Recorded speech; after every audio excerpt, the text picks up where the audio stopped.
Bienvenidos todos a un nuevo estudio de la porción semanal del Pentateuco. Estamos nuevamente con ustedes con una nueva porción. Hoy nos toca la porción número 9, así que estamos preparados cada uno con su Biblia abierta, cada uno con su cuaderno para anotar, con marcadores, todo lo que usted considere que es necesario para llevar adelante este estudio, para resaltar los puntos más importantes y escudriñar las Sagradas Escrituras. Así que le damos la bienvenida a cada uno de ustedes a este nuevo estudio.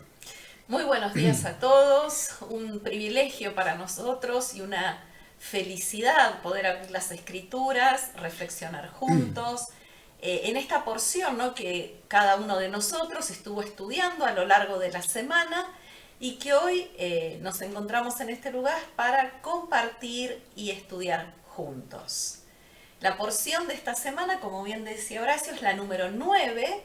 Lleva por nombre en hebreo Vayeshev, que significa y se estableció. Las lecturas que vamos a estar abordando son Génesis capítulo 37:1 al 40:23, es decir, 4 capítulos completos. La porción de los profetas, Amós 2:6 al 3:8. Del Nuevo Testamento, Mateo 1:1 al 6 y del 16 al 25, y Juan 9, del 1 al 7 y 10, del 22 al 39. Como venimos estudiando, ¿no?, la vida de los patriarcas, la vida de los que dieron lugar al nacimiento de la nación de Israel, en esta porción específicamente vamos a ver las crónicas de Jacob y su descendencia, los sueños de José. José es enviado a visitar a sus hermanos, la venta de José, la historia de Judá con Tamar, José en Egipto, José y la mujer de Potifar, y José interpreta sueños. Vemos que después de años de exilio, con un gran trabajo, con angustia emocional y también con dolor físico, Jacob tuvo la experiencia de una vida muy dura. Si miramos para atrás, lo que estuvimos estudiando, vemos que él peleó con su hermano en el útero de la madre por la primogenitura, siendo su hermano más fuerte físicamente que él. También tuvo que escapar de la casa de sus padres sin un centavo, solamente con su bastón, con su cayado. Vemos que fue engañado para que se casara con una mujer que no amaba. Su suegro en determinado momento lo persiguió y deseó matarlo. Su hija Dina fue violada. Sus hijos mataron a todos los hombres de una ciudad entera. ¿Se acuerdan la ciudad de Siquem? Y su amada esposa, Raquel, murió al dar a luz en un lugar lejano del lugar que había comprado Abraham para sepultar a los patriarcas y a las matriarcas del pueblo de Dios. Por lo tanto, viendo este panorama y esta perspectiva, podemos considerar que esto es una vida dura bajo cualquier estándar. Entonces vemos que esta porción de la semana comienza con Jacob finalmente regresando a su hogar. Jacob se asentó en la tierra donde había vivido su padre. En hebreo, justamente la primera palabra de esta porción es Vayeshev, dijimos, que quiere decir y se asentó Jacob o se estableció Jacob. ¿Dónde? Justamente en la tierra de su padre. En el momento en que Jacob pensó que finalmente podía experimentar tranquilidad, comenzó a desarrollarse el desafío terriblemente doloroso de tener que soportar la pérdida de José. Si vemos en esta porción, a José se lo describe como el hijo de su ancianidad. Analizando entonces a José, vemos que él era capaz de preservar sus propios valores personales, aun cuando la esposa de Potifar, ¿no?, de su jefe, intentó seducirlo. Y a pesar de esta tentación y de las oportunidades de avanzar socialmente, no obstante, José se negó, expresando que ese acto era moralmente incorrecto. Por lo tanto, estos valores y su fe en el Dios de Abraham, de Isaac y de Jacob lo ayudó a convertirse en un verdadero líder que podía entender y adaptarse a su medio, preservando a la vez su esencia, aferrándose firmemente a sus ideales, a sus creencias y a sus valores. Vemos a José, o en José, un hombre de integridad a pesar de todas las cosas que él va a ir experimentando. Muy bien, entonces comenzamos con el estudio del capítulo 37. Marque ahí en su Biblia del versículo 1 hasta el versículo 4, que empieza con esa palabra que Ada les mencionaba, que da el título a esta para allá, Vayeshev. Y habitó Jacob en la tierra donde había morado su padre. ¿Qué tierra era? La tierra de Canaán. Entonces, vamos a comenzar con el análisis de estos 4 primeros versículos. Ada. Bien, podemos ver entonces que, de acuerdo al plan de Dios, la misión de Jacob todavía no había finalizado. No es que él llegó a Canaán y ya está, ya había cumplido lo que Dios tenía propuesto para él, ¿no? Nada lejos de esa realidad. Si miramos el versículo 2, dice: esta es la historia de la familia de Jacob. Vemos entonces que Jacob tuvo que enfrentar el comportamiento rebelde de sus hijos en más de una ocasión, ¿no? Vemos a Rubén, que era el mayor, quien era el primogénito, mancillando el lecho de su padre. Vemos también a Simeón y a Leví aniquilar a la ciudad de Siquem. Vemos el desprecio y rechazo de los hermanos hacia José.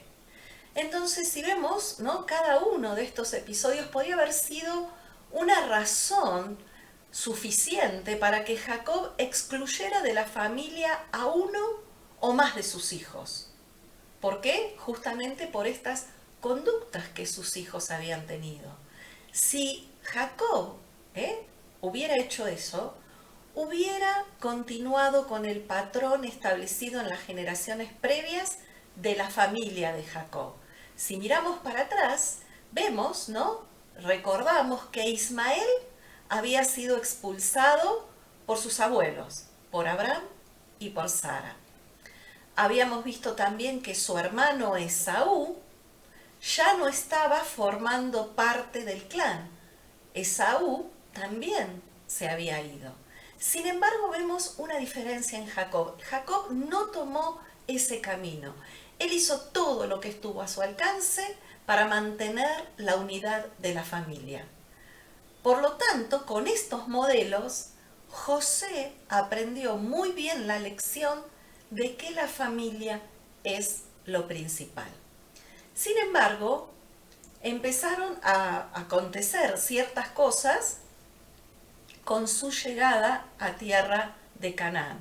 Fueron los precursores necesarios para el descenso de Israel a Egipto. Es decir, todo esto que va a acontecer a partir de la vida de José y lo que transcurre, esto va a ser el anticipo, ¿sí?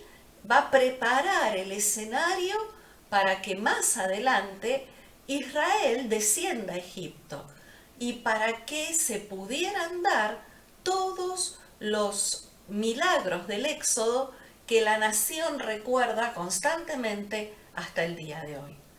Entonces nos podemos preguntar por qué el anhelo de paz y ese anhelo de calma de Jacob al regresar a su tierra encontró tanta resistencia. Y la verdad es que para Dios y para nuestras vidas, uno de los propósitos de las dificultades es justamente el crecimiento espiritual que va a surgir de cada desafío que tenemos que enfrentar. un gran objetivo en la vida es esforzarse constantemente por amor a Dios, creyendo en sus promesas y aspirando a nuestro crecimiento espiritual, que es parte del proceso de santificación. Entonces, es totalmente opuesto este proceso de crecimiento a través de las dificultades a la mentalidad de alguien que desea vivir tranquilo, por lo general para evitar de situaciones difíciles o situaciones que son un desafío. Lo que da como resultado una complacencia que no surge de la fe sino del miedo. Si hacemos esto, vamos a estar mejor preparados para enfrentar y crecer a partir de los desafíos, mejorándonos a nosotros mismos y a su vez seguir trabajando para mejorar la sociedad. Muy bien. Qué interesante esto que acaba de decir Ada, ¿no? A veces nuestro mayor logro pensamos que es eludir las dificultades. Tal cual. Eludirlas, saltearlas, pasarles por arriba como con un puente. Sin embargo, Dios usa muchas veces las dificultades, lo que muchas veces llamamos las pruebas, para purificarnos, para purificar aún nuestra fe. Dice la Escritura que es mucho más preciosa que el oro, que aunque perecedero. El oro es un metal que va a perecer algún día. Aunque perecedero, se prueba con fuego. Y nuestra fe es mucho más preciosa que el oro, entonces va a ser probada. Pero uno dice, ¿para qué va a ser probada? ¿Para saber si está o no está? ¿Para saber si es preciosa o no es preciosa como un metal? No, va a ser probada para que sea hallada firme para nuestro crecimiento espiritual, para que cada una de esas pruebas se constituya en un escalón para pasar al escalón siguiente. Entonces, vemos que la fe de Jacob, como padre de la nación de Israel, tuvo que ser probada. Totalmente. Tuvo que ser probada su fe, tuvo que ser probada sus convicciones, tuvo que ser probada su vida, para realmente ser el merecedor de ser el padre de la nación que lleva su nombre hasta el día de hoy. Entonces vemos que acá la para allá se comienza a enfocar en la vida de José. Tal cual. Y la historia de José se divide en tres periodos. A ver, primero, el periodo de su gloria previa. ¿Se acuerdan cuando tenía los sueños y el padre le hizo una túnica de colores? Fue el preferido del padre. Bien, entonces ese es el primer periodo de su gloria previa. El segundo periodo es el periodo de su humillación. Y el tercer periodo es el periodo de su exaltación. Entonces, ¿qué vemos aquí como tipología? Vemos que esto es un tipo de la historia de Yeshua, de Jesucristo. Son los tres periodos que pasó nuestro Redentor. Por eso la palabra nos dice allí en Filipenses capítulo 2, versículo 3, nos insta a que nada hagáis por contienda o por vanagloria. ¿Ven? Ese fue el primer periodo de la vida de José. Una persona vanagloriosa. Nada hagáis, dice la Escritura, por contienda o por vanagloria. Antes bien, con humildad, estimando cada uno a los demás como superiores a él mismo. No mirando cada uno por lo suyo propio, sino cada cual también por lo de los otros. Y después viene el segundo periodo. Miren, haya pues en vosotros este sentir que hubo también en Cristo Jesús, el cual siendo en forma de Dios, ahí estamos todavía en el primer periodo, ¿no? El de la gloria previa. Pero empieza el segundo. No estimó el ser igual a Dios como cosa que aferrarse, sino que se despojó a sí mismo tomando forma de siervo, hecho semejante a los hombres, y estando en la condición de hombre, se humilló a sí mismo haciéndose obediente hasta la muerte y muerte de cruz. ¿Ven a Jesús en este proceso, y lo vemos a José allí humillándose, siendo vendido como esclavo a Egipto, humillándose en la casa de Potifar y humillándose aún en la cárcel. Y el versículo 9 dice, por lo cual Dios también lo exaltó hasta lo sumo y le dio un nombre que es sobre todo nombre, para que en el nombre de Jesús se doble toda rodilla de los que están en los cielos y en la tierra y debajo de la tierra, y toda lengua confiese que Jesucristo es el Señor, para gloria de Dios Padre. Es muy interesante estos tres periodos que vemos en la vida de José y que los podemos comparar con la obra, en la manifestación, la revelación de Jesucristo. Ahora, yo pienso que la diferencia entre la actitud de José inexperto en su primera etapa fue que no cumplió lo que Jesucristo sí hizo. Y está en el versículo 3. Porque José comenzó no siendo humilde. Claro. Acá no se parece a Jesucristo, no se parece al momento 1 de Jesucristo. José empezó siendo vanaglorioso, no humilde. ¿Por qué decimos esto? Por su falta de humildad al contar sus sueños, al pasearse delante de sus hermanos con la túnica de colores que le había hecho su padre. Y dice, nada hagáis por contienda, leíamos recién, o por vanagloria. Bueno, realmente José provocó contienda. Provocó contienda con su actitud. Así que bueno, en esto vemos una diferencia. Pero notemos globalmente los tres periodos, y notemos los tres periodos de nuestro Redentor, que no estimó el ser igual a Dios como cosa que aferrarse, sino que se humilló. Pero el resultado de eso es que en el nombre de Yahshua se ha doblado toda rodilla durante 2000 años, y hasta que un día toda la humanidad doble su rodilla ante Él. Bien. Vemos que iban a pasar 4 siglos y un doloroso exilio antes de que los descendientes de Jacob se convirtieron en dueños de esta tierra prometida. Pero vemos que Jacob mantuvo su confianza firme. ¿Por qué? Porque Dios le había dado la promesa. ¿Sí? ¿Se recuerdan? Ahí en Hebreos 11 que dice, por la fe habitó como extranjero en la tierra prometida. ¿Quién? Jacob, ¿no? Habitó como en tierra ajena, morando en tiendas con Isaac y Jacob, coherederos de la misma promesa, porque esperaba la ciudad que tiene fundamentos, cuyo arquitecto y constructor es Dios. Entonces vemos que la Torá, más adelante, nos van a relatar los peregrinajes de los descendientes de Jacob hasta el momento en que logran tomar posesión del territorio que le había sido prometido por Yahweh Dios a los patriarcas. Es muy importante esto de que ellos habitaron como extranjeros.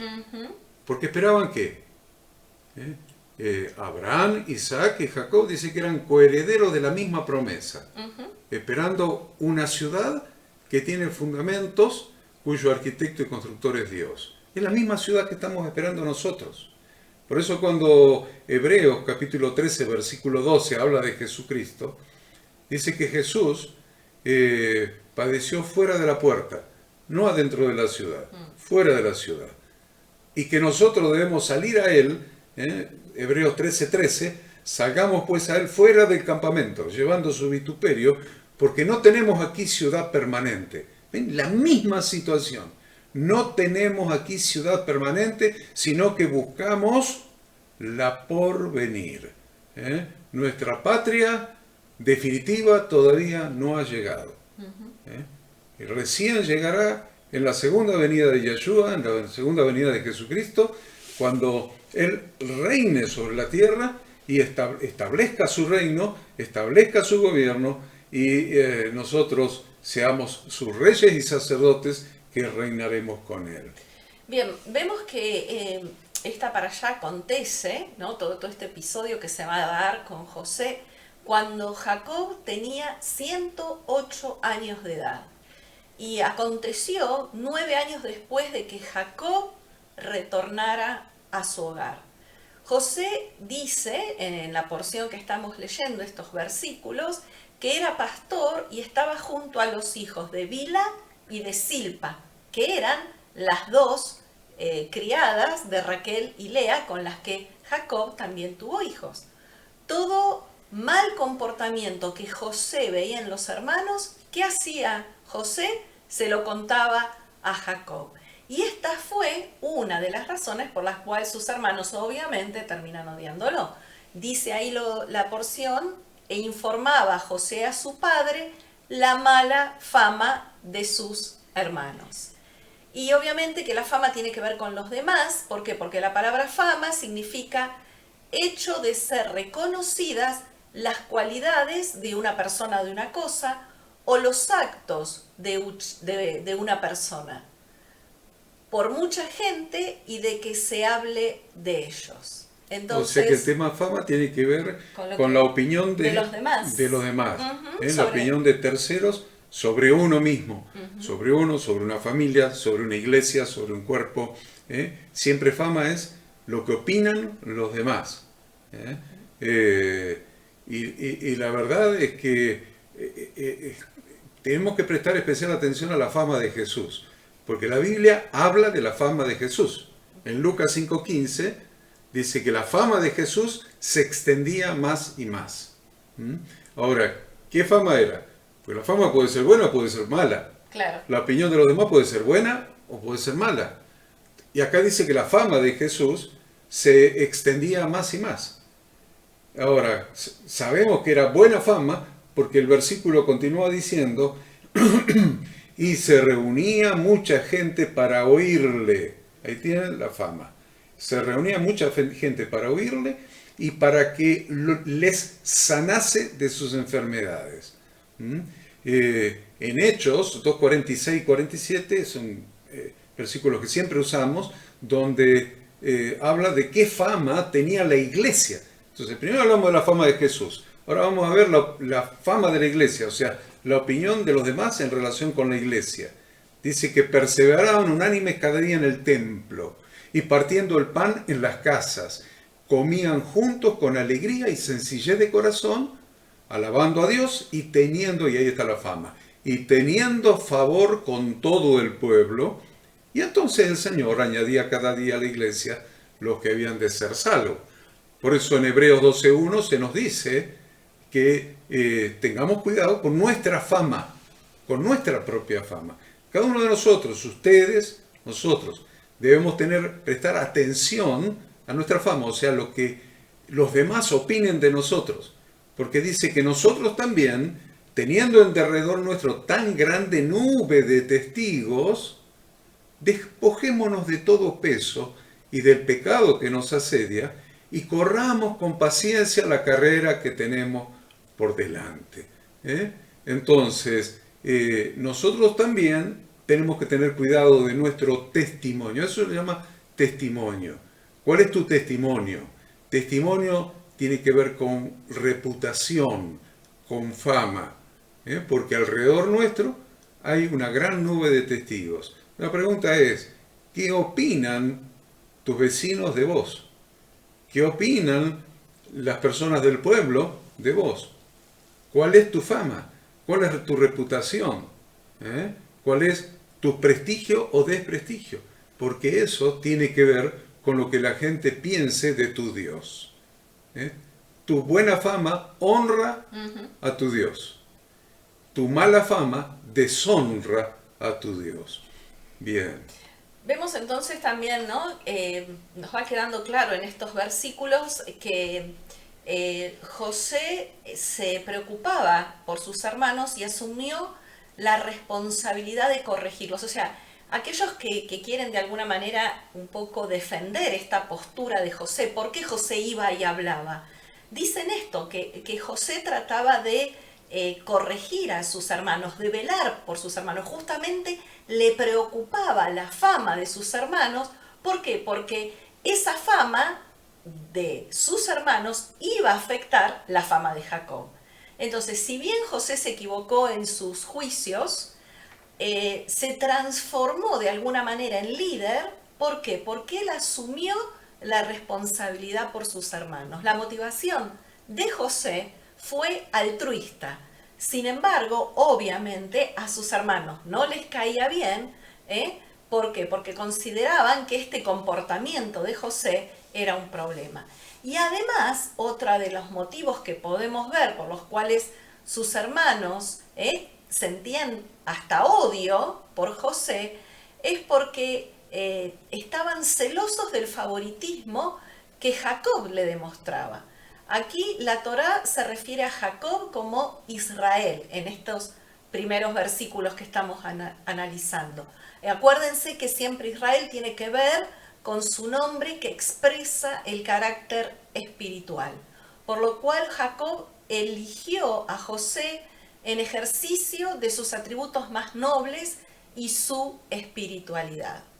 Esta preferencia del padre por José, y luego lo vamos a ver por Efraín, nos habla también claramente de la preferencia de Dios por las ovejas perdidas de la casa de Israel, que van a estar representadas por Efraín y que se refiere a nosotros que hemos sido injertados por Yeshua en el pueblo de Dios. Acuerden que Jesús mismo dijo: no soy enviado sino a las ovejas perdidas de la casa de Israel. Entonces, José vemos que nació cuando Jacob era ya anciano. Y es por eso que sentía más afecto por este hijo en particular. Leíamos recién que Jacob le hizo una túnica especial, bordada, con mangas largas, con franjas de colores. Esta túnica también era un distintivo del liderazgo y de la nobleza, porque la túnica marca también identidad. Y los diferentes colores representan las diferentes etnias, naciones o grupos sociales. Entonces, era tan fuerte esta antipatía que los hermanos de José sentían por él, que no eran capaces de mantener una conversación amigable con él, ni siquiera sobre asuntos pacíficos. Cualquier cosa que José dijera era para que sus hermanos lo atacaran, para que sus hermanos lo despreciaran, lo tomaran a mal. Todo lo que José decía, ellos lo interpretaban de forma negativa y era un tema de conflictos. Bueno, este tema que dice Ada de que la túnica marcaba identidad, ¿no? Identidad, lo identificaban. La pregunta es nuevamente, ¿cuál es tu túnica? Porque dice la palabra que nosotros tenemos que estar vestidos de lino fino, blanco, resplandeciente, que es el atavío de la novia para recibir a Jesucristo en su segunda venida, y ese vestido de lino fino, blanco y resplandeciente son las acciones justas de los santos. Entonces, ¿cómo son nuestras acciones? ¿Ven? Otra vez, esta para allá nos está llevando a la vestimenta, a cómo se nos ve. Hay una enseñanza que nosotros hemos dado vez tras vez, es: tu ropa es muy importante para Dios. ¿Por qué? Tu ropa, no la ropa de tela que tenemos puesto, sino esa ropa especial que son las acciones justas de los santos. Justo quiere decir alineado con la Torá, alineado con los mandamientos de Dios. Eso en la Biblia se llama justicia. Todo lo que está alineado con la palabra de Dios. Entonces, si tu vida está alineada con la palabra de Dios, te estás vistiendo de una túnica de lino fino, limpio, resplandeciente, que son las acciones justas. Vamos a los versículos 5 al 11, donde José sueña, tiene dos sueños, y cuenta los sueños a sus hermanos. Sin embargo, esos sueños no surgieron de José. No surgieron de José. No se acostó José y dijo: ahora voy a soñar con los manojos de trigo. O ahora voy a soñar con la luna y las estrellas. No lo dijo, no fue así. Los sueños provinieron de Dios. Entonces, ¿para qué usaba Dios los sueños? Y siempre Dios usa los sueños como un canal profético, ¿no? justamente en este caso estaba transmitiendo revelaciones de sucesos que iban a acontecer en el futuro. Y esos sueños se hicieron realidad de acuerdo a sus interpretaciones. Vemos entonces que en estos sueños de José se veía que sus hermanos se iban a ver sometidos a él en el futuro. Eran revelaciones de Dios a través de las cuales les estaba comunicando que José se iba a transformar en el líder de la familia. Entonces, José, ¿qué hace? No solamente sueña estos sueños, sino que de alguna manera él va y se lo cuenta a sus hermanos, ¿no? Entonces vemos ahí una gavilla que se mantiene erguida, simbolizando que sus hermanos se iban a inclinar ante él, motivados por la falta de alimento, y lo rodearían de la misma manera que los súbditos rodean a un rey. Y la gavilla era de trigo. Exactamente. Por lo tanto, presten atención a esto. Al ser de trigo, lo que está simbolizando es alimento. Claro. Acuérdense que el alimento principal en esa época era el trigo, claro, el pan. Se hace el man, claro. Entonces, la gavilla simbolizaba alimento. Entonces, fíjense que lo que está hablando es, la gavilla de José se mantenía erguida. ¿Por qué? ¿Porque los hermanos se inclinaban hacia ella? No, Dios mantenía erguida esa gavilla.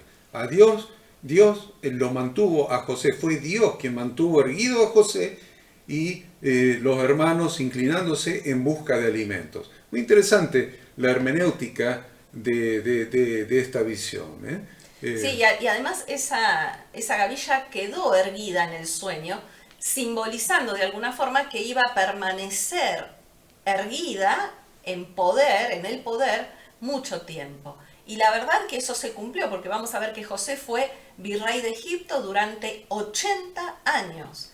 Y la atadura de esos manojos de sus hermanos significaba, ¿qué cosa? La esclavitud, tal como Dios le había revelado a Abraham, ¿no? Recuerden que Dios le había revelado que iban a estar en esclavitud en el futuro. Después, el segundo sueño que sueña es el mismo que el primero, prácticamente, pero en este segundo sueño, nos muestra que incluso su padre y su madre, inclusive su madre, quien ya no estaba viva, recuerden que Raquel ya había muerto, su padre y su madre se iban a inclinar ante él, y es por eso que entonces José le cuenta este sueño a Jacob, porque acá ya interviene, en este sueño aparecen su mamá y su papá. El hecho de que fueron dos sueños indica que con seguridad eso se iba a cumplir y que no tardaría en llegar. Jacob obviamente reprende a José y se burla de su sueño porque humanamente y en esas circunstancias eso sonaba imposible. Y obviamente los hermanos de José siguieron aumentando sus celos hacia José. Bien, vamos entonces un poco más adelante, versículos del 12 al 17. Del 12 al 17 usted va a encontrar que Jacob envía a José a ver a sus hermanos para ver si estaban bien. Nada más. Envía a José a visitar a sus hermanos que estaban pastoreando ovejas, las ovejas de su papá, Sí. la estaban cuidando, la estaban pastoreando, ahí en la tierra de Siquem. Jacob envía a José a la tierra de Siquem para ver cómo estaban sus hermanos, y aparece un personaje misterioso. ¿Vieron? Cuando aparecen en la Biblia esos personajes misteriosos. Y anónimo. Claro, uno que le dice, no está aquí en Siquem, están en Dotán. No vamos a analizar, estábamos hablando durante el almuerzo con Ada sobre ese personaje misterioso, cuántas conjeturas se han elaborado en relación a ese personaje, pero no lo vamos a tratar aquí en esta para allá. Solamente le pedimos que usted vea del 12 al 17, como Jacob lo envía a Siquem, un hombre misterioso aparece y le dice que están en Dotán y va José a ver si sus hermanos estaban bien allí a Dotán. Entonces, Ada, ¿cómo es este Bueno, asunto? acá vemos cómo se va a desarrollar el complot, ¿no? Que los hermanos empiezan a tramar para asesinar a José y finalmente venderlo como esclavo. Los hermanos sintieron que José era una amenaza para ellos y para el destino familiar. Ellos sostenían que si ahora José provocaba discordia en la familia, iba a provocar situaciones o consecuencias catastróficas para ellos en el futuro. Entonces, para ellos preferían que muriese uno para salvar al resto de los hermanos, ocultando los desvíos de sus corazones y sus conductas. Y fíjense como decimos, ¿no? Hasta ahora, desde que empezamos con esta porción, cuántas similitudes hemos encontrado entre José y Yahshua. José es un gran tipo de Yahshua a lo largo de toda su vida relatada en la Torá. Fíjense, ¿no? Que acá los hermanos prefirieron que muriera uno para salvarse el resto, O sea, y salvar su reputación. uno que salvar era su... el bueno Exacto. para salvarse a ellos Ellos. y a su sistema de costumbres, Exacto. que eran los malos. Que eran los malos. Exacto. Todos eran hijos de Jacob, o sea, acá no hay gentiles. No. Eran los hijos de Jacob. Pero ellos dijeron, vamos a matar a este porque está peligrando nuestra estabilidad, nuestra estabilidad familiar, nuestro clan, ¿ves? Cuidamos las ovejas de papá, la plata de papá, la herencia va a ser nuestra, y si este tipo sigue haciendo ruido, se va a descubrir que no somos tan buenos como parecemos, y va a peligrar nuestra estabilidad económica. Si ustedes lo miran en Yahshua, en Jesucristo, en Juan 11, anote, Juan 11, del 47 al 53, van a ver exactamente lo mismo con Jesús y sus hermanos. ¿A quién le llamamos sus hermanos ahí en Juan 11, 47? Al Sanedrín, a los miembros del Sanedrín, a esos judíos que eran los saduceos y los fariseos, los doctores de la ley, los especialistas en Torá, que la verdad es que un día se juntó el concilio completo, los 70 más 1, y dijeron, ¿qué haremos? Porque este hombre hace muchas señales. Este hombre es demasiado bueno.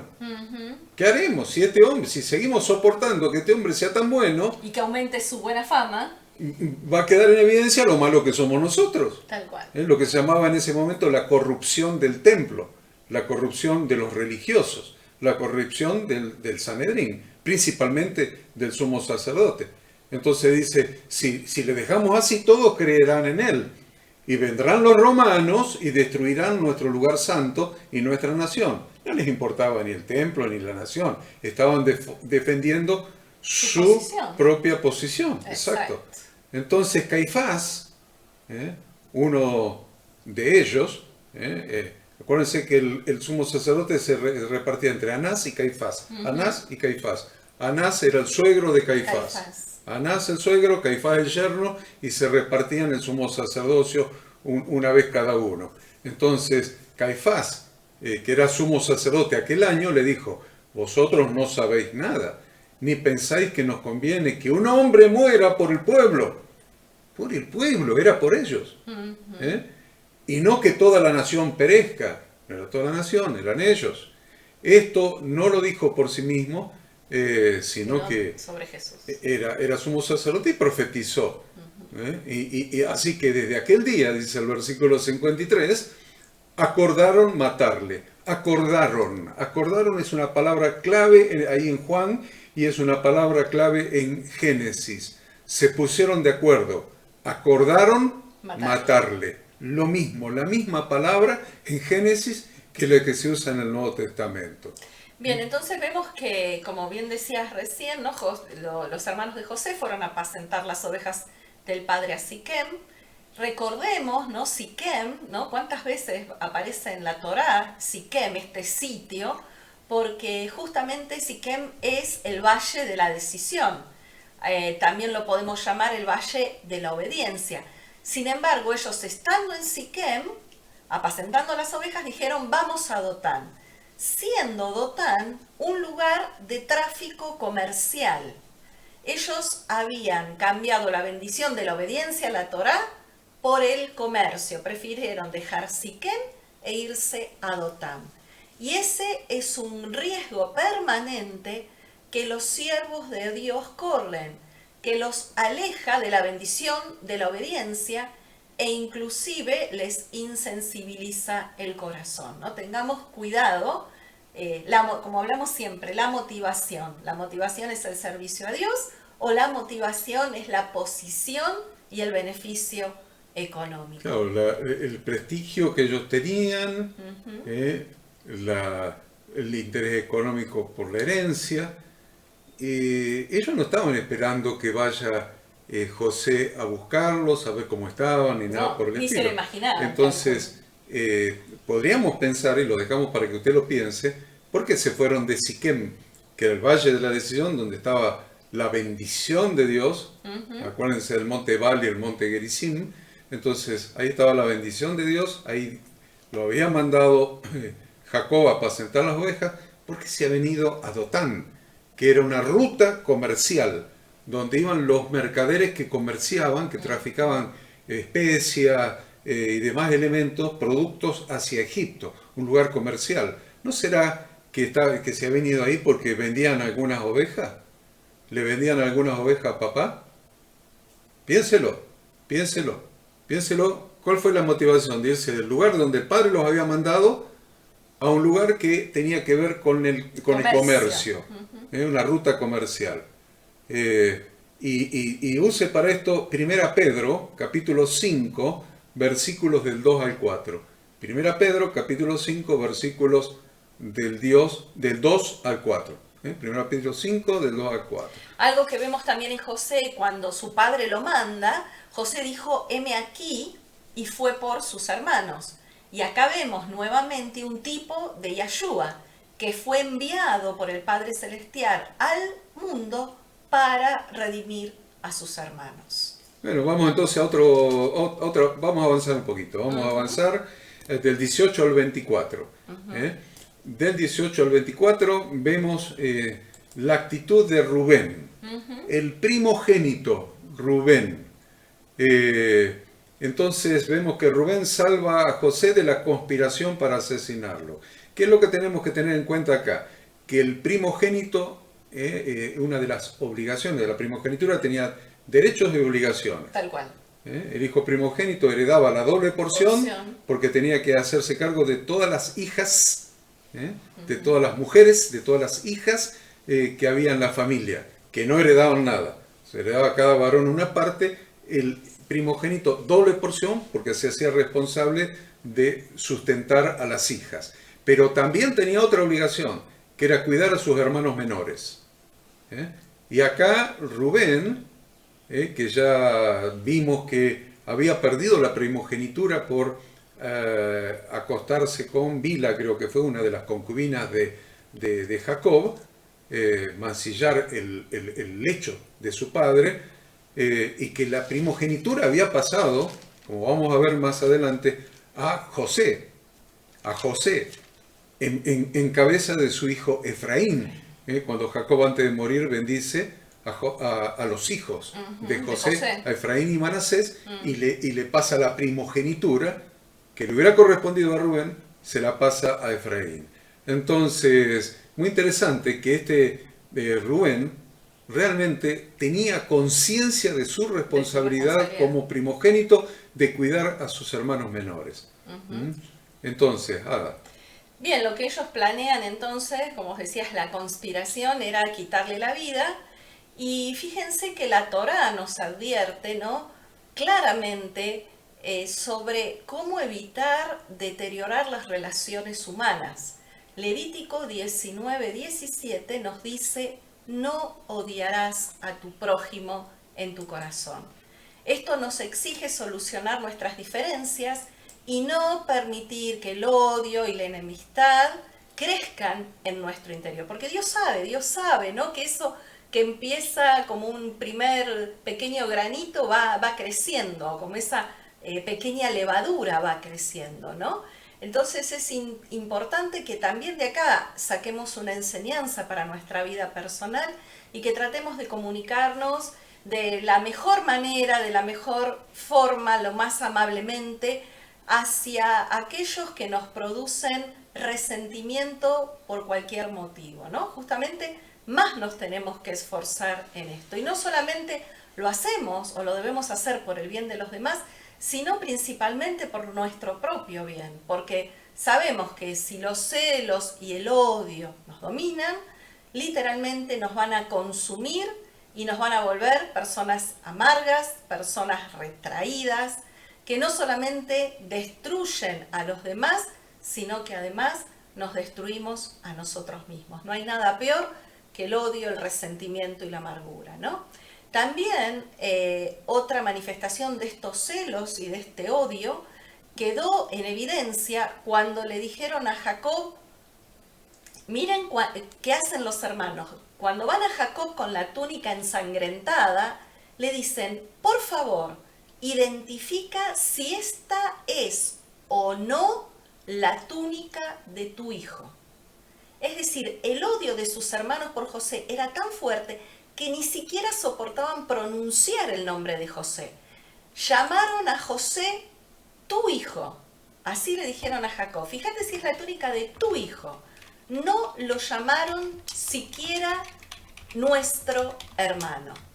Para evitar un deterioro destructivo en nuestras relaciones, procuremos siempre referirnos a los demás usando sus nombres y viéndolos como personas en lugar de verlos como objetos impersonales, cuando decimos él o ella. No, mencionemos, llamemos a la persona por su nombre, porque cuando lo llamamos por su nombre demostramos que hay una conexión con el otro. También vemos que Rubén iba a ser el que más iba a sufrir a causa de José, por lo que justamente Horacio había estado explicando, ¿no? Porque iba José a adquirir esos derechos de primogenitura. No obstante, a pesar de eso, Rubén se opuso a que sus hermanos mataran a José y echarlo muerto en una cisterna, que también sabemos que esa cisterna es figura de la tumba donde iba a ser sepultado Yahshua. Entonces planean esta historia, ¿no?, para contarle a Jacob, y Rubén logró disuadir a los hermanos de que no lo maten, que no lo asesinen a sangre fría. La Torá nos muestra que el único deseo de Rubén era regresar más tarde para rescatar a José. Ese era el plan de Rubén. Siendo el hijo mayor, sabía que él iba a ser responsable ante Jacob si le pasaba algo a José. Y vemos que la Torá nos relata en estos versículos que José le suplicó a sus hermanos que no lo hicieran. Jacob, ellos estaban escuchando a José suplicarle que no lo hagan. Que no lo maten. Y la verdad es que sus hermanos habían cerrado no solamente sus oídos, su corazón. Obvio. Fundamentalmente su corazón. Exacto. Pero Dios estaba con José porque Dios tenía un propósito. Entonces terminan estos versículos, este párrafo, diciendo que la cisterna estaba vacía. Pero lo tiraron a una cisterna, pero la cisterna estaba vacía. Exacto. No había en ella agua. No se ahogó José en la cisterna. Eso lo dice el versículo 24. Exactamente. Bien, ahora vamos del 25 al 28, que nos relata la venta de José. Y el 25 me llama la atención, ¿no? Porque dice, se sentaron sus hermanos a comer pan y alzando los ojos miraron y aquí venía la caravana de ismaelitas. Llama la atención la insensibilidad, ¿no? José en el pozo probablemente gritándole a sus hermanos, suplicándole, sáquenme de acá, por favor, tengan... Y los hermanos afuera del pozo, lo más campantes, sentados y comiendo como si nada pasara. Sí, nos muestra que sus hermanos, al sentarse al comer pan, nos muestra que su odio hacia su hermano había cauterizado sus conciencias. Exacto. Porque ¿cómo se pueden sentar a comer pan? Apaciblemente, mientras la súplica de su hermano les retumbaba en los oídos. ¿Qué vamos a aprender de acá? Vamos a aprender que donde reina la envidia, desaparece la compasión, se olvidan todos los sentimientos de humanidad, y lo único que querían era sacarse de encima la posibilidad de que su hermano fuera el líder. Exacto. Que su hermano menor encima fuese líder sobre ellos. Entonces,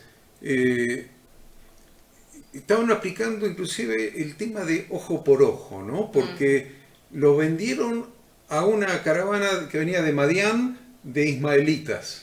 Se ve que los descendientes de Ismael se habían convertido en mercaderes. Entonces, ¿qué estarían castigando? Él en los sueños le había dicho que él iba a ser el amo. Bueno, ahora lo estaban vendiendo como esclavo. ¿Ven? Entonces estarían diciendo, ¿vos ibas a ser nuestro amo? Mira, ahora sos esclavo. Ahora sos esclavo. La otra cosa que podemos ver es que José fue vendido por 20 monedas de plata. Sí. ¿A quién? A sus hermanos ismaelitas, los descendientes de Ismael. Y Jesús fue vendido por 30 piezas de plata a los miembros del Sanedrín, a sus hermanos miembros del Sanedrín, los judíos. Entonces, y fue Judá el que propuso venderlo. Y fue Judá, o Judas, traducido como Judas, en el Nuevo Testamento, quien vendió a Jesucristo por 30 piezas de plata. Entonces, es muy interesante eso. La otra cosa que lo asemeja a Jesucristo es que lo primero que hicieron con José fue sacarle la túnica. Le quitaron la túnica de colores, la túnica que lo señalaba como el líder. Y así es como se hizo con nuestro Señor Yeshua, así hicieron los romanos. Lo primero que hicieron fue desvestirlo, le pusieron la túnica que lo identificaba como rey, y después le sacaron la túnica que lo identificaba. Eso está en Mateo 27, 27 al 31. En el 29 le decían, salve rey de los judíos, cuando tenía la túnica, salve, se burlaban de él. Calculo que se deben haber burlado de José cuando vino con la túnica. Y escupiéndole, dice a Jesús, tomaban la caña y le golpeaban en la cabeza, y después de haberle escarnecido, le quitaron la túnica, le quitaron el manto, le pusieron sus vestidos y le llevaron para crucificarle. ¿Ven la similitud entre esta historia y la historia de nuestro Redentor? Pero es importante que usted vea toda la historia, no solamente los hechos puntuales, sino cuál era el propósito del Padre. ¿Cuál era el propósito del Padre con José? ¿Y cuál era el propósito del Padre con Yeshua? Habiendo de llevar muchos hijos a la gloria, en el caso de Jesucristo. Y en el caso de José, para bendecirlos, para alimentarlos, yo he venido hasta aquí. Entonces es muy importante que entendamos estas similitudes, porque nos muestran gráficamente, nos permiten verlo ahí, en carne y hueso, el propósito de Dios con Jesucristo y con nosotros, siendo sus hijos que Él va a llevar a la gloria. Bien, ¿a dónde seguimos? Sí, José en definitiva iba a ser rey independientemente de lo que sus hermanos hicieran, ¿no? Como vos decías recién, igual que aconteció con Yeshua, el plan del Padre iba a cumplirse. Bien, yo avanzaría, no sé si querés explicar. Es muy interesante ver que fue una manera de los hermanos de decir, vos querés ser rey sobre nosotros, bueno, ahora no vas a ser rey, vas a ser un esclavo. Y esto se cumple en Apocalipsis 17:14. Dice, pelearán contra el Cordero y el Cordero los vencerá, porque Él es Señor de señores y Rey de reyes. Y los que están con Él son llamados elegidos y fieles. Entonces, a ver, Dios está formando su pueblo. ¿Mm? Y nosotros no solamente queremos ser su pueblo, necesitamos vivir en emuná. La Biblia dice, el justo por la emuná vivirá. El justo por la fe vivirá, por esa emuná que nos lleva a caminar en fidelidad a nuestro Redentor.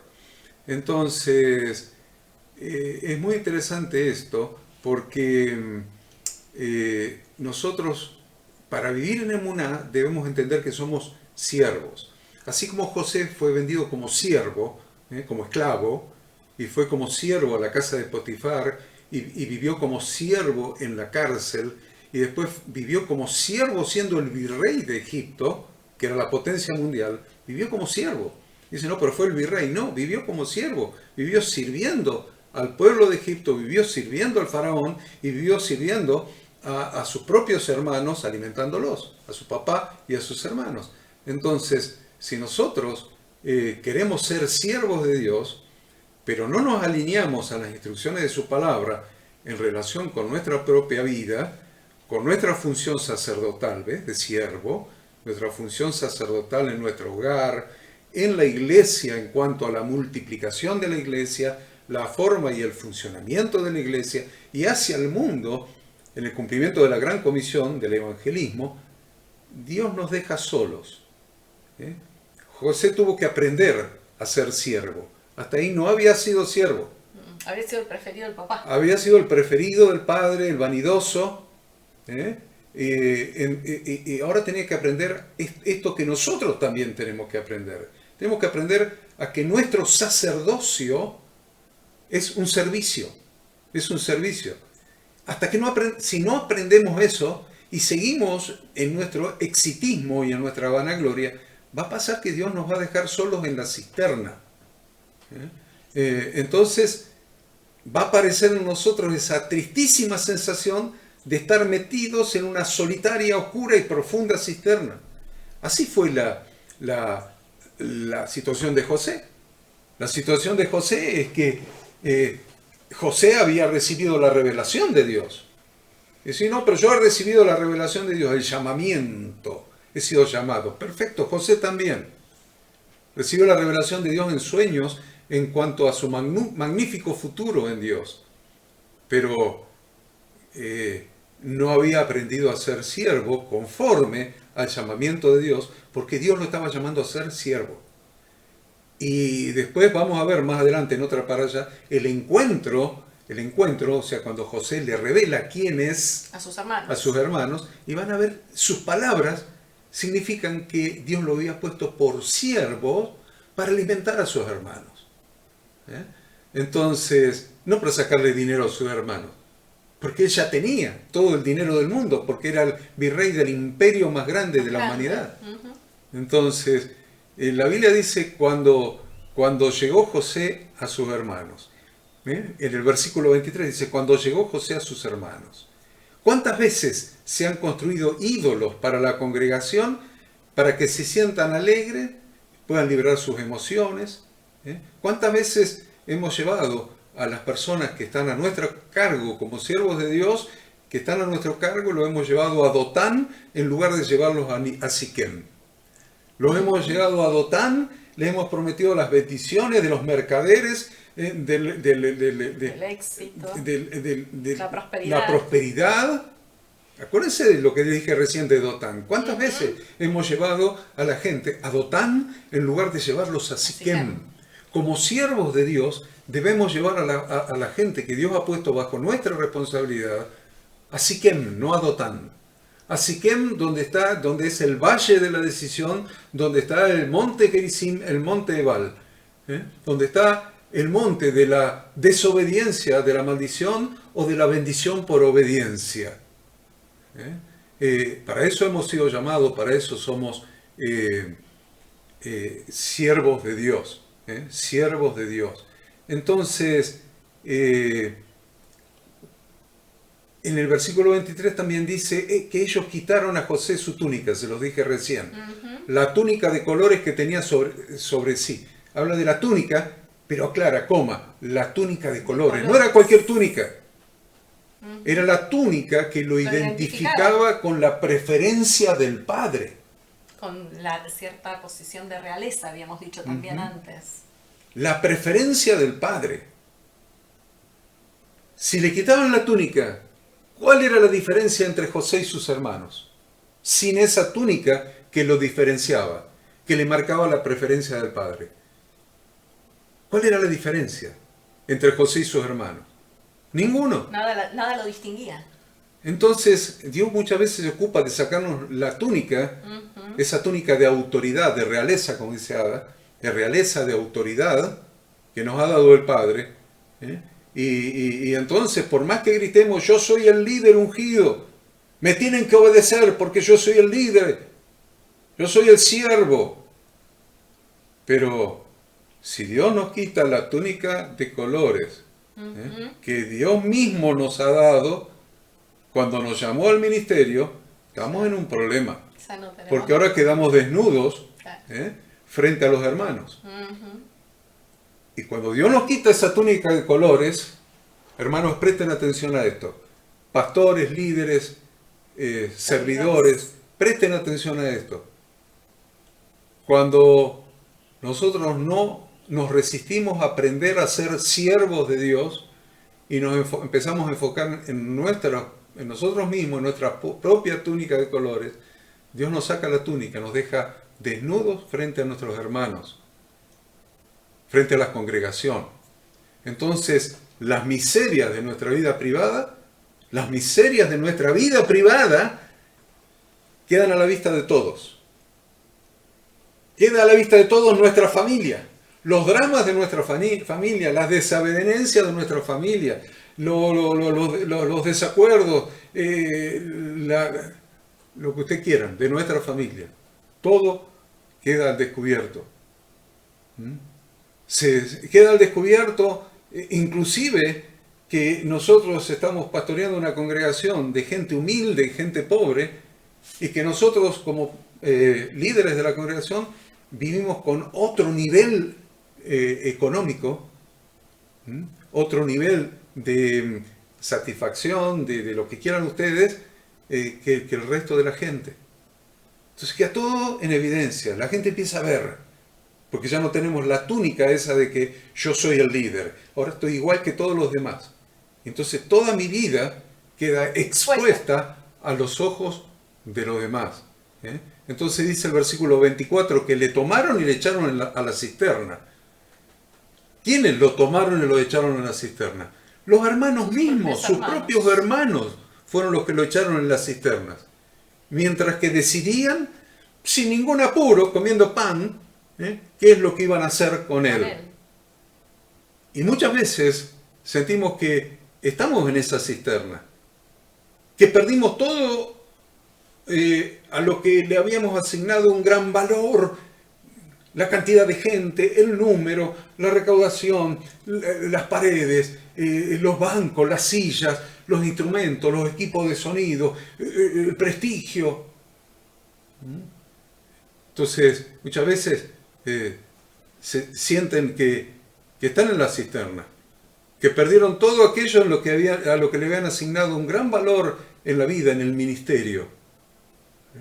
Entonces, realmente es triste estar en la cisterna, pero estar en la cisterna, acuérdense, Dios está contigo en la cisterna.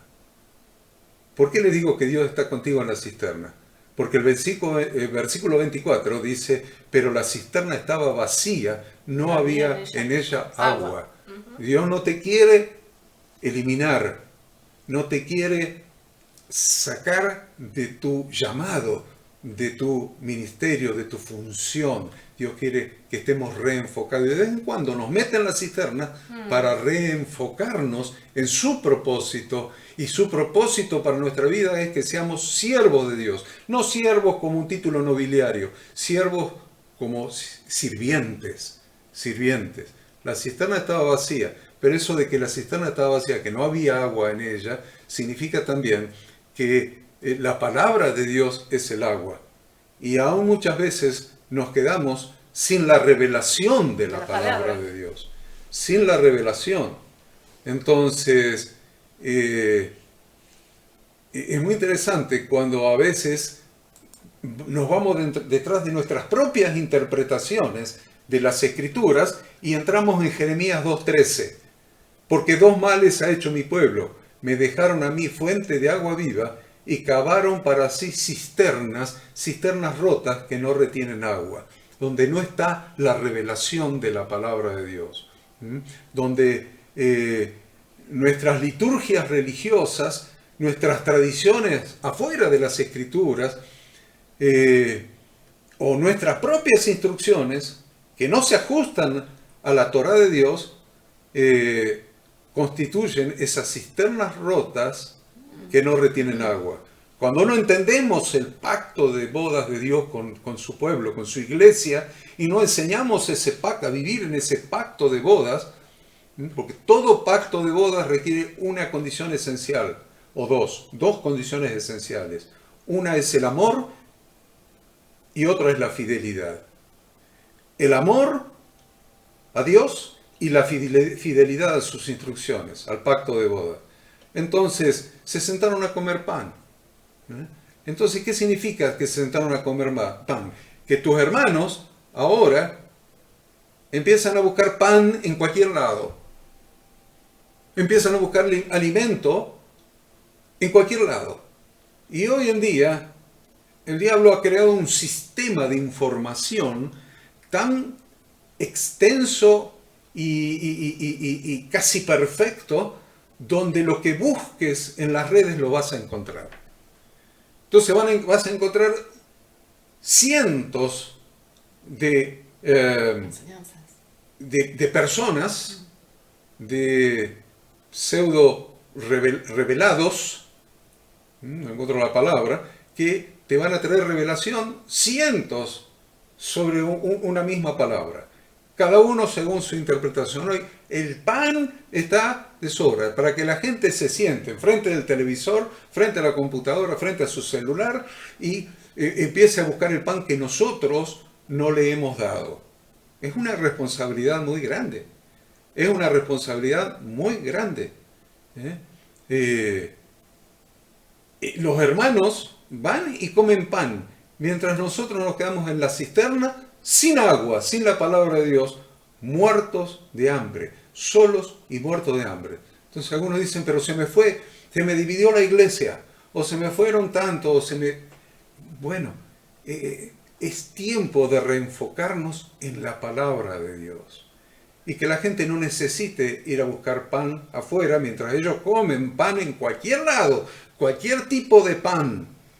Nosotros estemos solos y muertos de hambre en una cisterna. Esto es un tratamiento de Dios. Es un tratamiento de Dios. Versículos 26 y 27 habla Judá. Y le dice, ¿qué provecho hay en que matemos a nuestro hermano? Y encubramos su muerte. Vendámosle a los ismaelitas y que no sea nuestra mano sobre él, porque él es nuestro hermano y nuestra propia carne. Y sus hermanos convinieron con él. Ahí está la palabra convinieron con él, que es la misma que usábamos en el Nuevo Testamento. Entonces, ¿qué apareció? Judá. ¿Saben lo que era Judá? Judá era un ciego guía de ciegos. Léalo en el Nuevo Testamento, léalo en las palabras de Jesús. Judá era un ciego guía de ciegos. Después vamos a ver la vida de Judá, después de esta hazaña que se mandaron, que se fue de la casa del padre. ¿Qué pasó con Tamar? ¿Qué pasó con Tamar? Con sus 3 hijos. Se casó con una mujer cananea. Tuvo 3 hijos.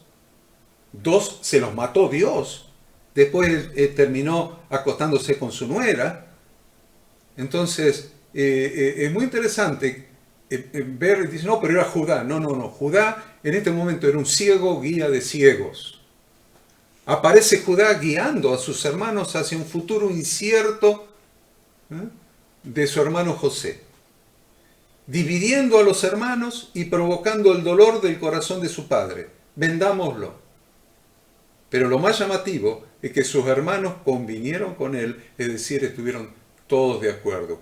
Un verdadero ciego, guías de ciegos. Entonces, cuando Dios permite que te encuentres en completa soledad, en una oscura cisterna, en tu intimidad contigo mismo, en tu intimidad con Dios y con su palabra, debes profundizar, debes indagar, debes escudriñar y determinar qué es lo que el Espíritu de Yahweh te está diciendo en cada tema y en qué cosas te está corrigiendo. Esto es, las causas de las situaciones y el propósito de Dios al permitir que estés como José en la cisterna, en completa soledad. Y en esa completa soledad en la cisterna puedas hacer un verdadero autoexamen y una sincera evaluación de toda tu vida para alinear tu vida y tu ministerio a las instrucciones de Dios contenidas en su palabra y evitar uno mismo ser un ciego guía de ciegos. Solamente el Espíritu del Señor y nosotros mismos conocemos cuáles han sido las cosas que hemos hecho fuera de las instrucciones de la palabra de Dios.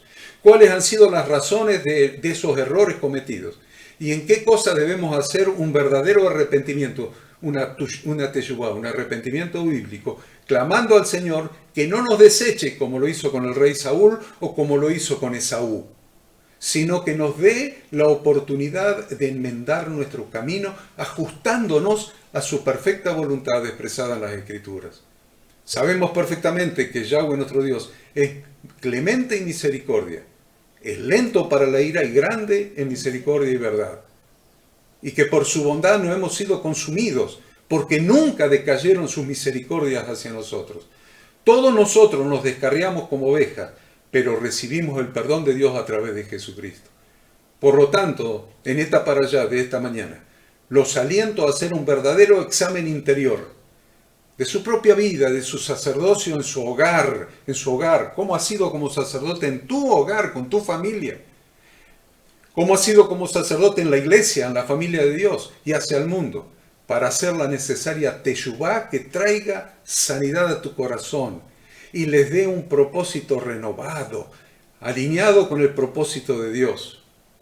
Y este es el orden del autoexamen delante de Dios en oración. Primero, se autoexamina, se examina la propia vida. Segundo, el matrimonio y la propia familia. Tercero, examinar nuestro servicio en la iglesia del Señor. Y cuarto, nuestro testimonio, nuestra túnica, nuestro testimonio y servicio al mundo en cumplimiento de la gran comisión.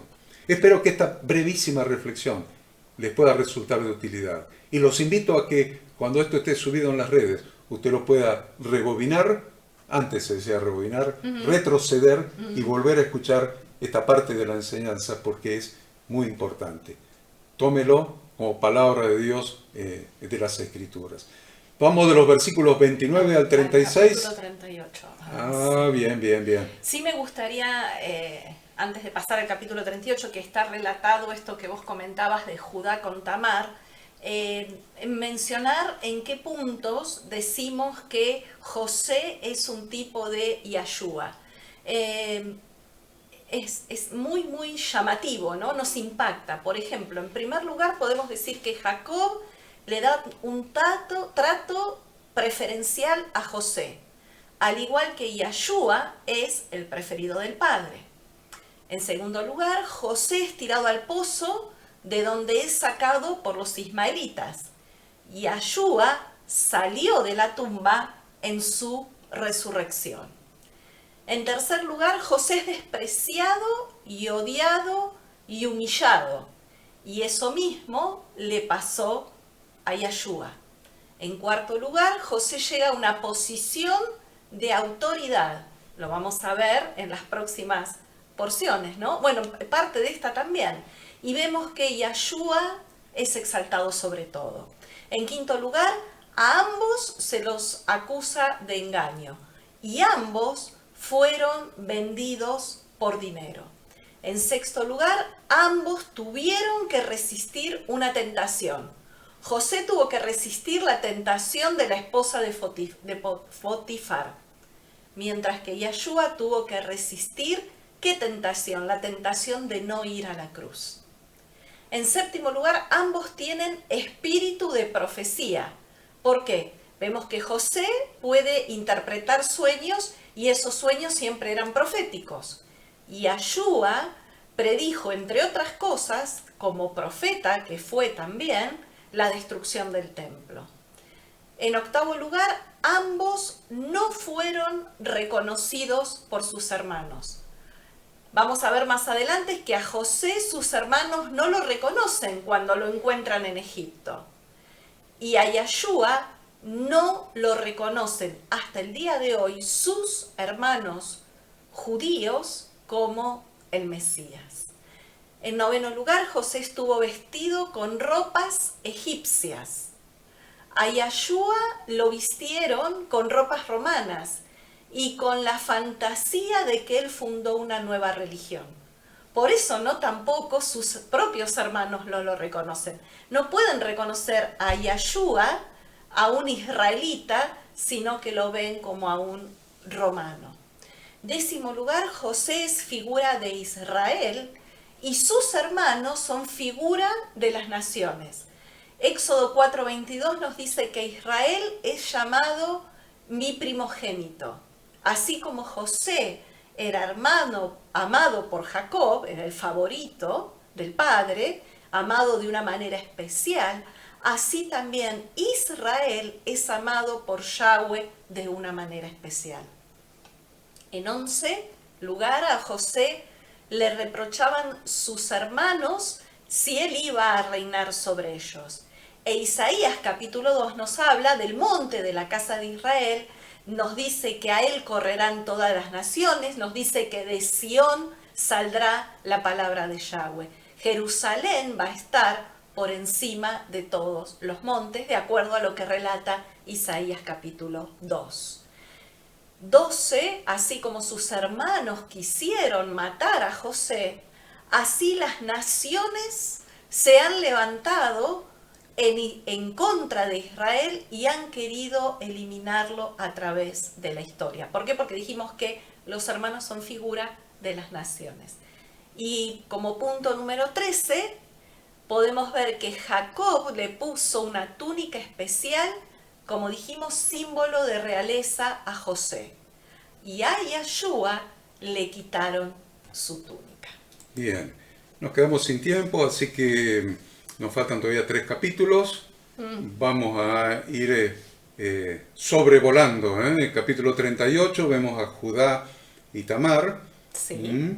Sí, un poquito ya lo explicaste. Sí, un poquito lo explicamos, que Judá tomó por mujer a la hija del cananeo Súa. Este casamiento con una cananea no fue concertado por su padre, como en los casos de su papá, no, de su papá no, de su abuelo y de su bisabuelo, de Abraham y de Isaac, sino por un nuevo amigo que era Hirá. Tuvieron 3 hijos. El primero llamó Er, el segundo Onán y el tercero Sela. Lean la historia de estos 3 hijos. Los hijos de Judá, los 2 más grandes, se casaron con Tamar, pero murieron, murieron por los pecados que cometieron. Dice que el primogénito de Judá, llamado Er, fue malo ante los ojos de Jehová y Dios le quitó la vida.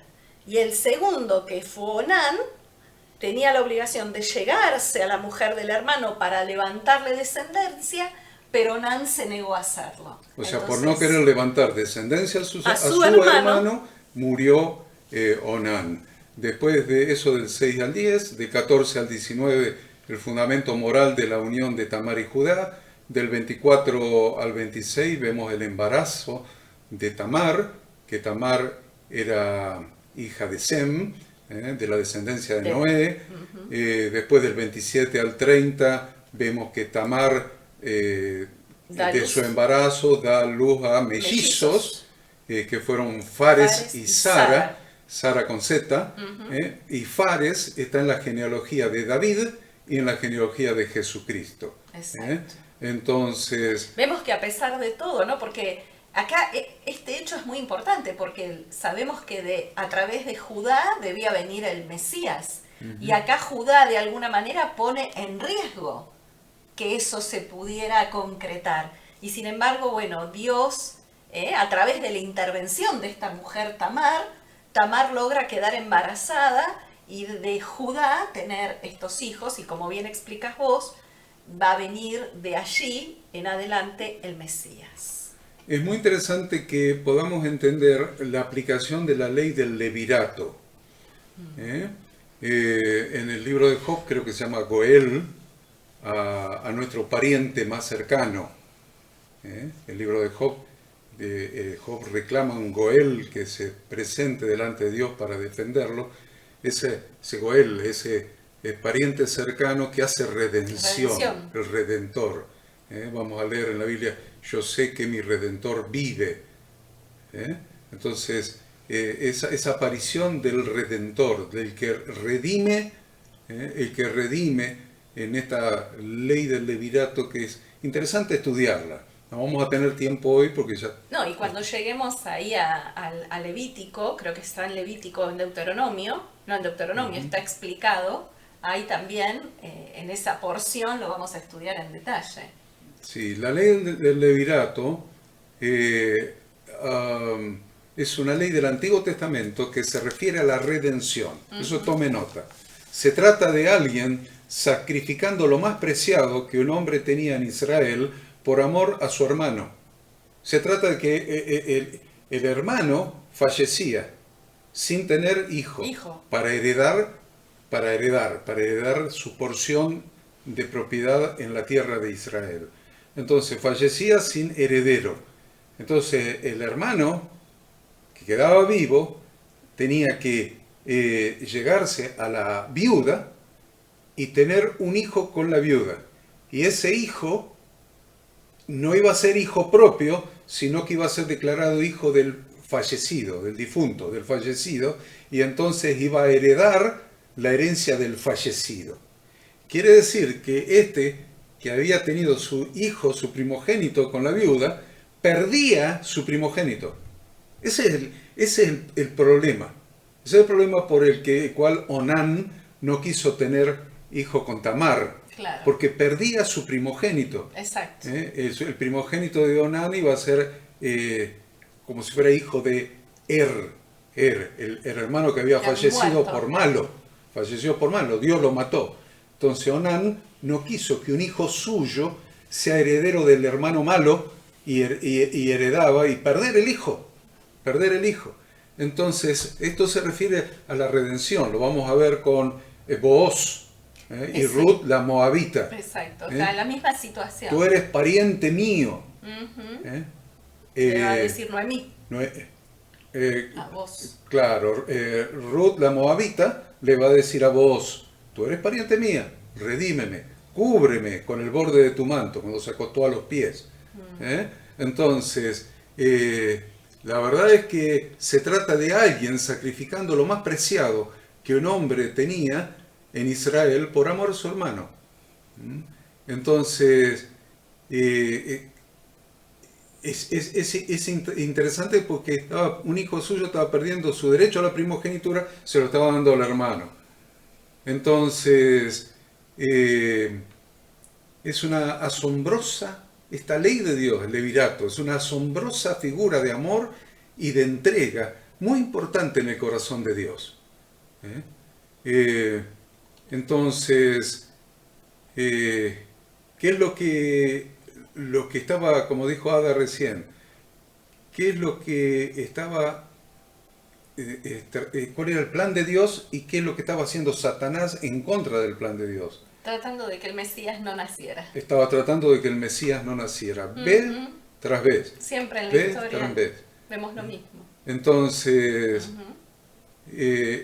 mismo podía haber sido ascendiente de Jesús, pero su maldad se lo impidió. Luego Onán podría haber sido ancestro de Jesús, pero no tuvo el corazón de Jesús y Dios lo mató a Onán. Entonces lo que aprendemos de esta historia es que Dios quiere que tengamos una visión de cuerpo, de familia de la fe. Debemos trabajar en equipo para la edificación del cuerpo de Cristo, de la iglesia. En el Romanos capítulo 12, entonces habla de cuerpo. Bueno, todo el Nuevo Testamento habla de cuerpo. Debemos aprender a trabajar en equipo, debemos aprender a preocuparnos por la descendencia de los otros siervos de Dios, la descendencia de tu hermano.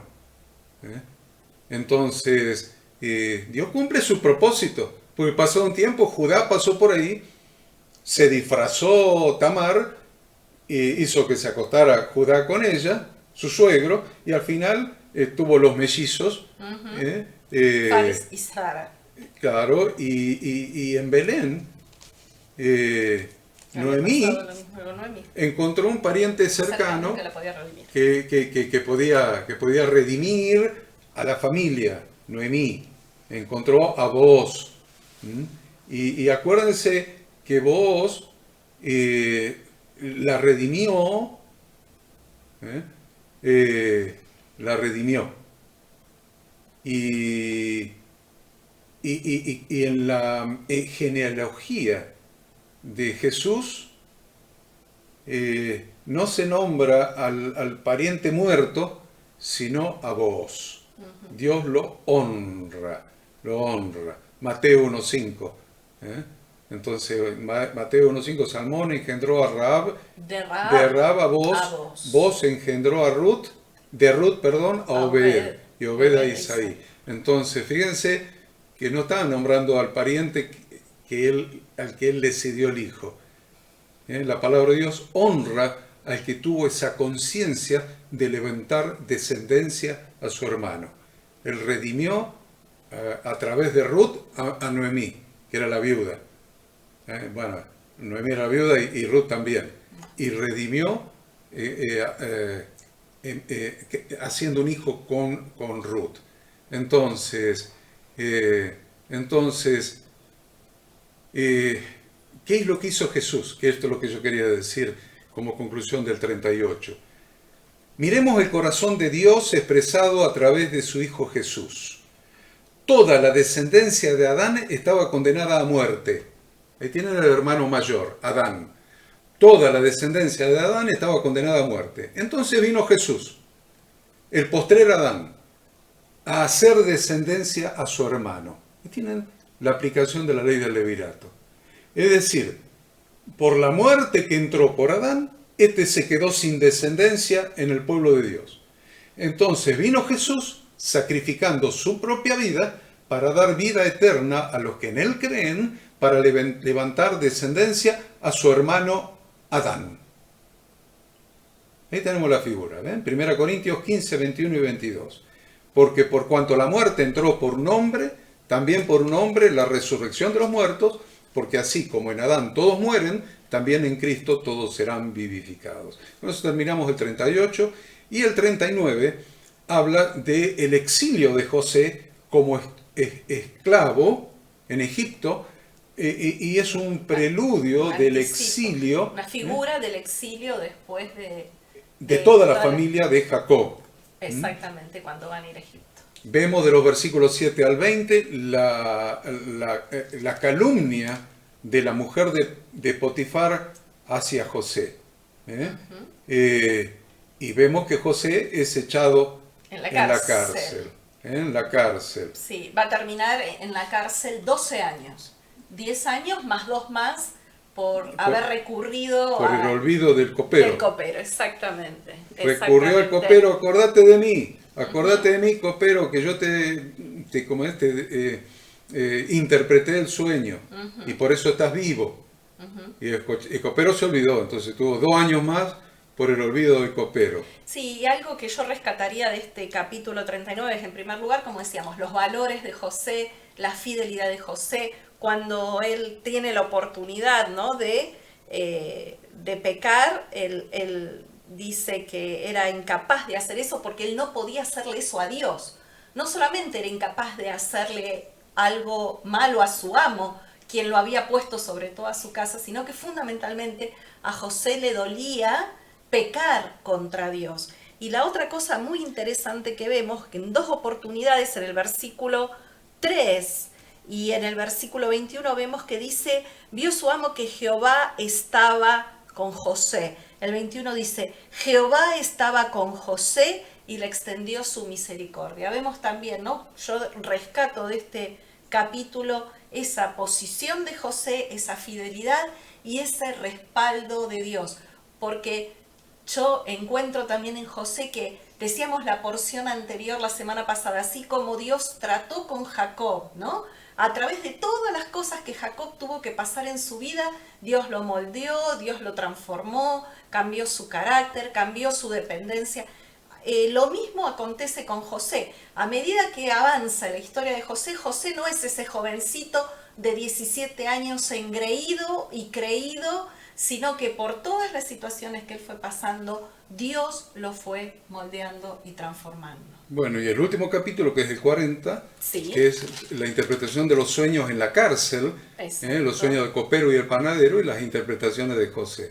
Dos enseñanzas saco de aquí para cerrar. Una es que el copero, menciona al copero en la interpretación del sueño, que se trata de 3 días y que luego de esos 3 días levantará Faraón tu cabeza y te restituirá a tu puesto y darás la copa al Faraón en su mano, lo que es una clara referencia a Jesucristo, quien al cabo de 3 días de estar sepultado, resucitó y fue restituido a su gloria, entregando la copa de su sangre a su Padre. Y esto es lo que tomo como enseñanza. José le pidió al copero que haga memoria de él. José pidió al copero que haga... José le pidió al copero que haga memoria de él. Pero el copero lo olvidó. Sí. Tal como Jesucristo nos pide que hagamos memoria de él. Y vemos cuántas iglesias en la actualidad lo han olvidado o lo han espaciado con una pesada carga que da mucho trabajo hacer memoria de Jesucristo a través de la copa y del pan. Dice 1 Corintios 11:25, asimismo tomó también la copa después de haber cenado, diciendo, esta copa es el nuevo pacto en mi sangre, haced esto todas las veces que la bebiereis en memoria de mí. Acordémonos de Jesús, hagamos memoria de él. Así como José le pidió al copero que haga memoria de él, que se acuerde de él, Jesús nos está diciendo, haced esto en memoria de mí. Hagan memoria de mí. Hagan memoria de mí. No hagan la cena del Señor cada mes o cada 2 meses o cada 3 meses, sino las veces que os reunáis, una vez por semana, cada 7º día de la semana, hagan memoria de mí. Hagan memoria de mí. Y este día, justamente hoy, es especial para que cuando nos congreguemos como familia de Dios, hagamos memoria de él. Bueno, y la otra cosa, y lo último que les voy a decir, el destino de los funcionarios, de los dos, del copero y del panadero, fue tal y como había interpretado José. Se cumplió todo lo que José había dicho. El jefe de los coperos y el de los panaderos fueron promocionados. El copero a su oficio y el panadero a la muerte. Y ambos al término de los 3 días. Aquí encontramos otra semejanza de Cristo. Los compañeros de prisión de José se asemejan a los 2 malhechores que fueron crucificados con Cristo. El uno se salvó y el otro se condenó. A uno de los encarcelados, cuando José le dijo, acuérdate de mí cuando tengas ese bien, se le olvidó. En cambio, cuando uno de los ladrones dijo a Cristo, acuérdate de mí cuando vengas en tu reino, no solo no fue olvidado, sino que le fue permitido el paraíso que Jesús le prometió ese mismo día. Entonces, de cierto te digo, hoy, se lo digo hoy, estarás conmigo en el paraíso.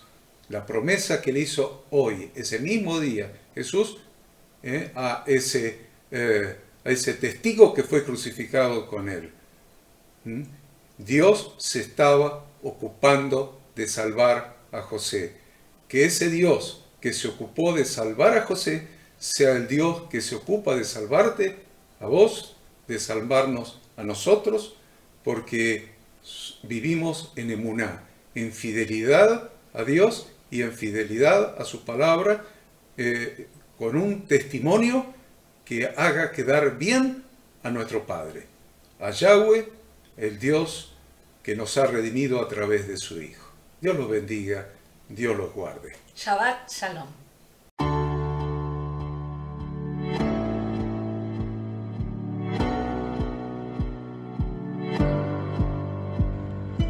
Queremos que tú también conozcas esta herramienta que durante los últimos 18 años ha sido útil para las iglesias de todo el mundo de habla hispana, capacitando cientos de siervos de Dios. Las formas de aprender están cambiando y Ministerio Bíblico Internacional, a través de su facultad bíblica, brinda programas de formación ministerial bíblica, teológica y práctica para la multiplicación y edificación de la iglesia 100% online. Respondiendo a las necesidades de hoy, para aquellos que no cuentan con la posibilidad de asistir a clases presenciales, donde quiera que estés, en todo lugar, recibirás el material de estudio y verás las clases en vivo y on demand, accediendo a través de tu celular, PC, tablet o Smart TV. Recibe tu capacitación en las siguientes carreras: diplomado en teología para maestros de grupos de evangelismo y discipulado, licenciatura en teología pastoral, diplomado en teología y práctica ministerial para pastores, líderes y servidores. Súmate a los pastores que han organizado un grupo de estudio tutorial a distancia en la congregación con estudiantes locales y de las otras iglesias de la zona.